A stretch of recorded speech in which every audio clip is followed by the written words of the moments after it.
మీ business ఏదైనా మీ ఊర్లో promotion చేయాలంటే అది సుమన్ టీవీతోనే సాధ్యం. ఇప్పుడే సంప్రదించండి.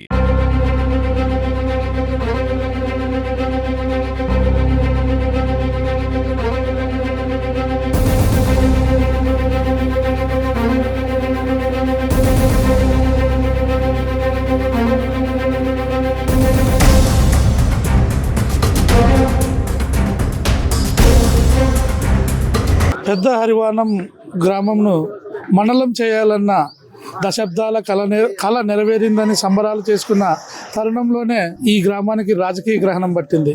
అంతలోనే పెద్ద హరివానం మండలంను తొలగిస్తూ ఆదోని 2 మండలాలుగా ప్రకటించారు. దీంతో ఆగ్రహించిన గ్రామస్తులు తమ గ్రామాన్ని మండలంగా ప్రకటించాలని గత 7 రోజులుగా రిలే నిరాహార దీక్షలు చేస్తున్నారు. వారిని అడిగి మరిన్ని వివరాలు తెలుసుకునే ప్రయత్నం మనం చేద్దాం. హరివానం మేజర్ గ్రామ పంచాయతీని మండలంగా ప్రకటించేదాకా ఏ రాజకీయ నాయకుడిని గ్రామంలోకి రావద్దంటూ వీళ్ళు బోర్డు ఏర్పాటు చేశారు. ఆ బోర్డు ఎందుకు ఏర్పాటు చేయాల్సి వచ్చిందో ఇక్కడ ఉన్న నాయకులను లేకుంటే గ్రామస్తులను అడిగి తెలుసుకునే ప్రయత్నం చేద్దాం. సార్ చెప్పండి, ఆ బోర్డు ఎందుకు ఏర్పాటు చేయాల్సి వచ్చింది? ఈ బోర్డు వేయడానికి ప్రధానమైన కారణం ఒకటే, మాకు చట్టరీత్యా ప్రకటించిన మండలాన్ని రద్దుపరిచి తరలించి ఆదోని 2గా చేయడం అనేటువంటిది చాలా బాధాకరమైన విషయం, అదేవిధంగా రాజ్యాంగ విరుద్ధ విషయం. కాబట్టి దీని మీద చర్చించి ఆ రోజు మేము ఈ విషయాన్ని కూడా వెంటనే ప్రభుత్వానికి ఆర్డీఓ గారి ద్వారా పంపడం జరిగింది. అయినా స్పందన రాలేదు. హుటాహుటిన 31వ తేదీ ఇక్కడ తహసీల్దార్ కార్యాలయము, తర్వాత ఎంపీడీఓ కార్యాలయం కూడా స్థాపన జరిగింది. దానికి నిరసనగా మేము ప్రభుత్వం చేసినటువంటి చర్యను ఖండిస్తూ, అదేవిధంగా మేము కోరేది ఏమిటంటే గ్రామీణ ప్రాంతాన్ని మళ్ళా మీరు పట్టణ ప్రాంతానికి తరలించినటువంటిది చాలా అన్యాయము. ఇది పరిపాలన వికేంద్రీకరణ కాదు, పరిపాలన సౌలభ్యము కూడా కాదు. కాబట్టి ప్రభుత్వం ఏదైతే చిత్తశుద్ధితో చేయలేదు కాబట్టి దీనికి కారణమైనటువంటిదంతా కూడా రాజకీయ నాయకులు. కాబట్టి రాజకీయ నాయకులు ప్రజల మనోభావాలే కానీ ఆకాంక్షలు గుర్తించలేదు. కాబట్టి మేము రాజకీయ నాయకుల అందరినీ కూడా బహిష్కరించడానికి నిర్ణయించింది వాస్తవము. తదుపరి చర్యగా మేము తీసుకున్నది కూడా స్థానిక సంస్థల ఎన్నికలు తొందరగా రాబోతున్నాయి, అది మాత్రం బహిష్కరణ చేస్తాం. ఆ లోపు మండలం ప్రకటిస్తే యథావిధిగా అన్ని రాజకీయ కలాపాలు చేసుకోవచ్చు. లేకుంటే ఇది ఎన్ని సంవత్సరాలైనా కూడా అమరావతి రైతులు చేసిన ఉద్యమం మాదిరి దీన్ని కొనసాగిస్తామని మేము దృఢ సంకల్పంతో ఉన్నాం.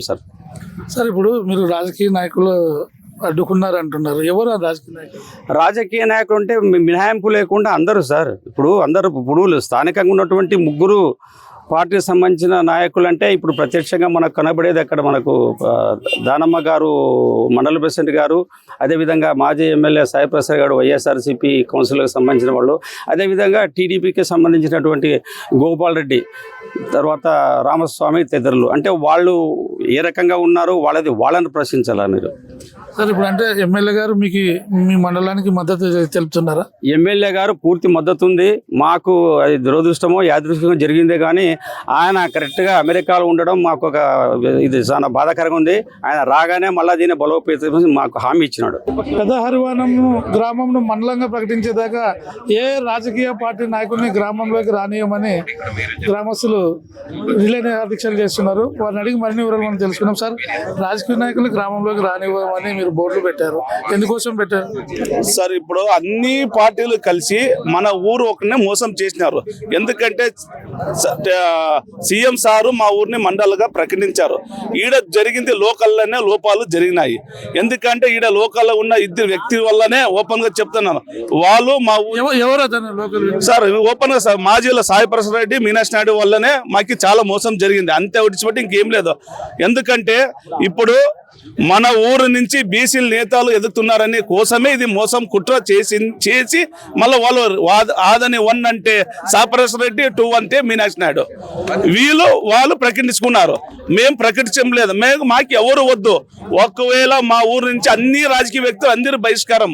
ఎవరైనా రావాలంటే కూడా మేము వాళ్ళ జీపులకి మేము రాయలు ఇస్తున్నాం, ఏమి ఇస్తున్నాం, వాళ్ళకి అడ్డమ్మ పడతాం. వాళ్ళు మా ఊర్లో పోవాలంటే మా శవాల పైననే వాళ్ళు పోవాలా. ఎందుకంటే ఎప్పుడు మా ఊరికి యా లీడర్ కానీ యా ఎమ్మెల్యే కానీ మాకి మండలిని ప్రకటిస్తారా ఏకీకృతంగా మా ఊరు నుంచి 10,000 ఓట్లను వాళ్ళకి మద్దతు ఇస్తాం. ఇది మాత్రం వాస్తవం. గ్రామస్తులు మనతో పాటు ఉన్నారు, వారిని అడిగి మరిన్ని వివరాలు తెలుసుకుందాం. ఎందుకు రాజకీయ నాయకులకి గ్రామంలో ప్రవేశం లేదని బోర్డు పెట్టారు? సార్, మా గ్రామం వచ్చేసి ఆదోని మండలంలో ఉన్నటువంటి అతిపెద్ద మేజర్ పంచాయతీ కలిగినటువంటి గ్రామము.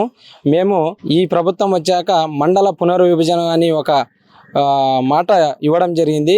మా యొక్క శాసనసభ్యులు ఏదైతే ఆదోని శాసనసభ్యులు ఉన్నారో ఆయన మా మండలాన్ని 4 మండలాలుగా విభజించాలని కోరారు. మాము దానికి ఏదో మా పెద్దరణం మేజర్ పంచాయతీ కాబట్టి మా గ్రామాన్ని కూడా మండలంగా చేసుకోవాలని మాది ఇప్పటి కళ కాదు, మా నాన్నల తాతల వాళ్ళ యొక్క కళ. కావున మేము మా ఎమ్మెల్యే గారిని సంప్రదించి, సార్ మా గ్రామాన్ని కూడా మండలంగా చేయాలి, మీరు ఎలాగో చెప్పినారో 4 మండలాలుగా విభజించాలని, కావున మేము మా గ్రామాన్ని కూడా మండలంగా చేసుకోవాలని కోరుకుంటున్నామంటే సార్ కూడా మాకు ప్రతికూలంగా స్పందించి మండలానికి తగినటువంటి కార్యాచరణ రూపొందించారు. ముఖ్యంగా సార్ మా పెద్దరణం గ్రామాన్ని ఎందుకు మండలం చేయాలంటే సార్, మా గ్రామంలో 30 పడకల ఆసుపత్రి ఉంది.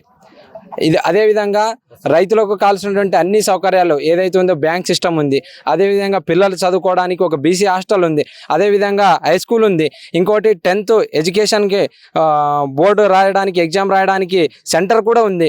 ఇంకోటి మా గ్రామంలో ఎక్కువ జనాభా కలిగినటువంటి మా ప్రాంతము. ఇంకోటి మా గ్రామాన్ని ఎందుకు మండలం చేయాలని ఇంత మేము పట్టుబడుతున్నామంటే సార్, మాది బార్డర్కి చాలా ఇదిగా ఉంది. ఇంకోటి మాది పశ్చిమ ప్రాంతం భాగంలో ఉన్నటువంటి కారణంగా మా ప్రాంతం అస్సలు అభివృద్ధికి నోచుకోలేదు. మేము ఈ ప్రభుత్వాన్ని ఒకటే కోరుకుంటున్నాం సార్, మా గ్రామాన్ని మండలంగా ప్రకటించారు, దాన్ని ఎందుకు రద్దు చేశారో మాకు ఇప్పటి వరకు అయితే తెలియదు. కానీ మాకు అందినటువంటి సమాచారం ఏదైతే ఉందంటే ఇక్కడ ఉన్నటువంటి నియోజకవర్గం పాలకులు ఎవరైతే ఉన్నారో పెద్దరణం